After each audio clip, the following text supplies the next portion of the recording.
Assalamualaikum warahmatullahi wabarakatuh. Selamat pagi anak-anak ibu sekalian. Semoga kalian pada pagi hari ini tetap dalam keadaan sehat dan tetap semangat belajar meskipun dari rumah.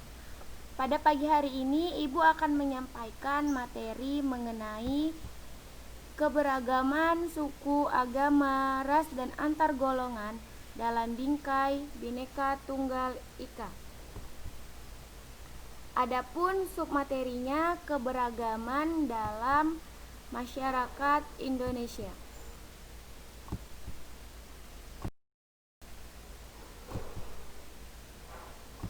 Tujuan pembelajaran materi hari ini, kalian dapat memahami dan menghargai keberagaman suku, agama, ras, dan antar golongan dalam bingkai Bhinneka. Bangsa Indonesia adalah bangsa yang besar dan terdiri dari atas 34 provinsi dengan ribuan pulau yang ada di dalamnya. Luas wilayah negara berpengaruh terhadap banyak keberagaman yang dimiliki Indonesia. Keberagaman merupakan suatu kondisi pada kehidupan masyarakat yang di dalamnya terdapat perbedaan di berbagai bidang. Perbedaan itu meliputi pada perbedaan suku, bangsa, agama, ras, serta budaya. A. Keberagaman dalam masyarakat Indonesia. 1. Faktor-faktor penyebab keberagaman masyarakat Indonesia terdiri dari 5 faktor. Yang pertama adalah letak strategis wilayah Indonesia. Maksudnya, di sini letak strategis wilayah Indonesia itu adalah kedatangan bangsa asing yang berbeda ras, suku, dan kemudian menetap di Indonesia mengakibatkan kemajemukan ras. Kemajemukan ras itu adalah macam-macam ras dan macam-macam suku. Yang kedua, kondisi negara kepulauan. Kondisi negara kepulauan ini mengakibatkan perbedaan suku, bangsa, bahasa, budaya, serta peran laki-laki dan perempuan. Jadi, karena kita negara yang luas kepulauan mengakibatkan setiap pulau itu berbeda suku, bangsa, dan bahasa. Yang ketiga, perbedaan kondisi alam. Maksud perbedaan kondisi alam adalah kondisi alam yang berbeda mengakibatkan perbedaan masyarakat, juga kondisi kekayaan alam, tanaman yang dapat tumbuh, hewan yang hidup di sekitarnya. Masyarakat di daerah pantai berbeda dengan masyarakat pegunungan, seperti perbedaan bentuk rumah, mata pencarian, makanan pokok, pakaian, kesenian, bahkan kepercayaan. Nah, jadi contohnya gini, misalnya masyarakat yang menetap di pegunungan dengan masyarakat yang menetap di daerah pantai itu pasti berbeda budaya, kesenian, pakaian pokok. Karena kalau pegunungan dia mata pencariannya misalnya berkebun, bercocok tanam, sedangkan mata pencarian di masyarakat pantai itu biasanya nelayan. Yang keempat, ada faktor keadaan transportasi dan komunikasi.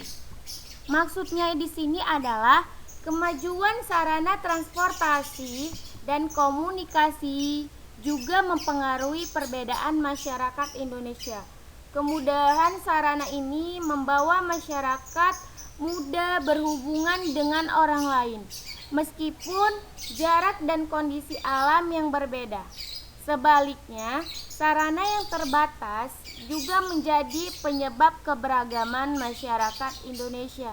Nah, contohnya itu dulu kita masih menggunakan sepeda, masih menggunakan telepon rumah. Kalau sekarang kita sudah menggunakan transportasi yang lebih maju seperti mobil, kendaraan pribadi, kendaraan umum, sepeda motor, dan lain-lain.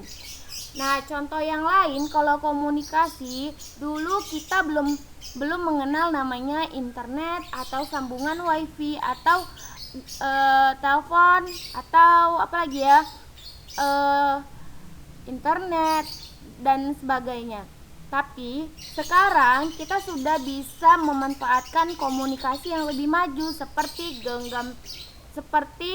telepon genggam, terus ada jaringan internet menggunakan laptop. Jadi kita itu berbeda yang dulu dengan yang sekarang. Kalau dulu kita mau berkomunikasi dengan teman kita itu melalui surat atau melalui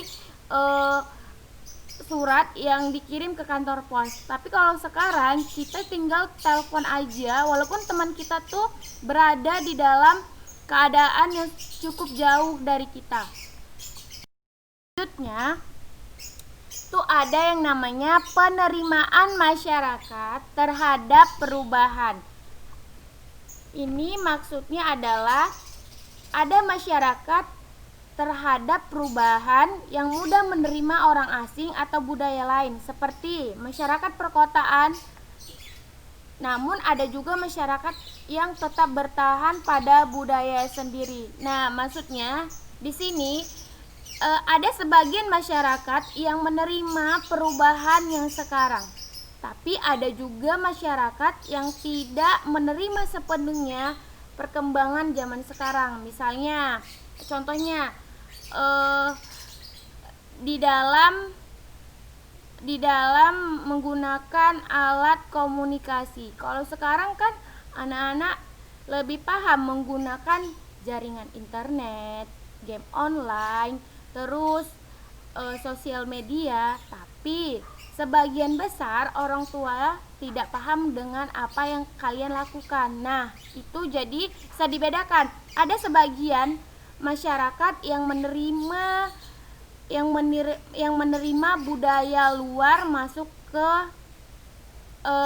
ke dalam negara kita. Misalnya kayak sekarang perubahan pakaian, yang dulu tidak mengenal tuh pakaiannya yang mana ya, misalnya ini lagi tren, nah dulu nggak ada. Jadi ada sebagian masyarakat itu tetap dalam budayanya sendiri, kayak di perkampungan itu kan masih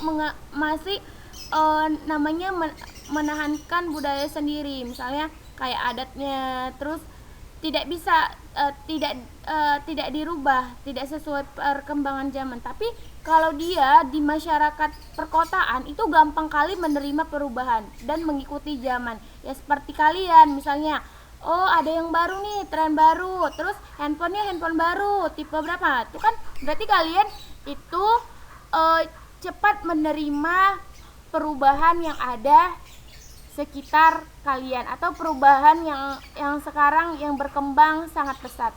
Nah, itulah contoh dari penerimaan masyarakat terhadap perubahan. Nah, cukup sekian materi hari ini mengenai faktor-faktor penyebab keberagaman yang ada di masyarakat. Jadi, kalau misalnya materi yang Ibu jelaskan ini kurang paham, kalian bisa mendiskusikan Ibu melalui grup WhatsApp yang kita punya. Terima kasih. Assalamualaikum warahmatullahi wabarakatuh. Sampai jumpa di pembelajaran